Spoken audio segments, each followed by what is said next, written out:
नमस्कार, स्वागत है आपका उत्तराखंड खबरनामा न्यूज में। लालकुआ बिंदुखत्ता राजस्व गांव को लेकर मचे बवाल के बीच पूर्व विधायक नवीन चंद्र दुमका ने कहा कि प्रदेश की धामी सरकार बिंदुखत्ता गांव को लेकर प्रतिबद्ध है।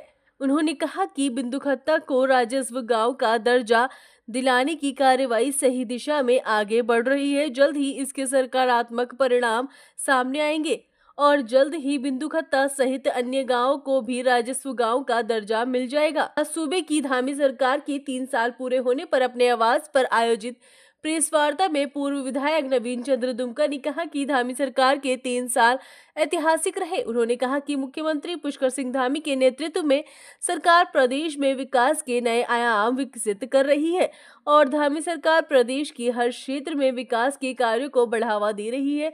उन्होंने कहा कि बिंदुखत्ता को राजस्व गांव का दर्जा देने की दिशा में क्षेत्र के जनप्रतिनिधियों और प्रदेश सरकार द्वारा ठोस कार्रवाई की जा रही है। जल्द ही इसके सकारात्मक परिणाम देखने को मिलेंगे और बिंदुखत्ता के लोगों को उनकी जमीनों का मालिकाना हक भी जल्दी दिलाया जाएगा।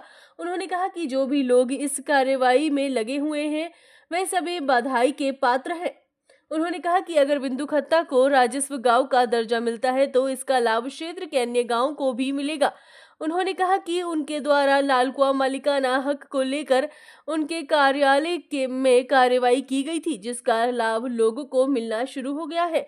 उन्होंने कहा कि कुछ लोगों को अच्छी भूमि के पट्टे मिलना शुरू हो गए हैं और जल्द ही सभी लालकुआ वासियों को भी पट्टे मिल जाएंगे। उन्होंने कहा कि जल्द ही वे बिंदुखत्ता राजस्व गांव की मांग को लेकर सूबे के मुख्यमंत्री पुष्कर सिंह धामी से मुलाकात करेंगे। देखिए, बिंदुखत्ता जो क्षेत्र है वहाँ के लोगों की भावनाएं राजस्व गांव के साथ बहुत गहराई से जुड़ी हुई हैं।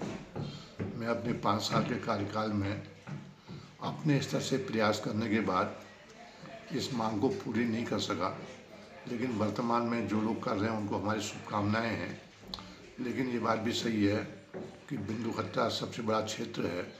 जवाहर ज्योति है, बागजाला है, सुल्तान नगरी है, गोला पार्क है और भी बरेली रोड के खड़गपुर, हिम्मतपुर जैसे गांव हैं। बिंदुखत्ता को इसका लाभ मिलेगा तो सभी को उसके बदले में लाभ मिलेगा।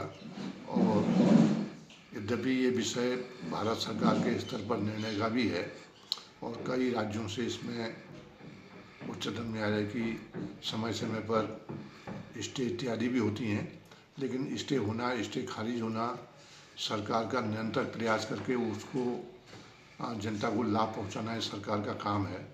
मैं समझता हूं कि जो प्रयास हो रहे हैं वो सफल होंगे और बिंदुखत्ते को उनकी मनोइच्छा के अनुसार निर्णय सरकार दे पाएगी।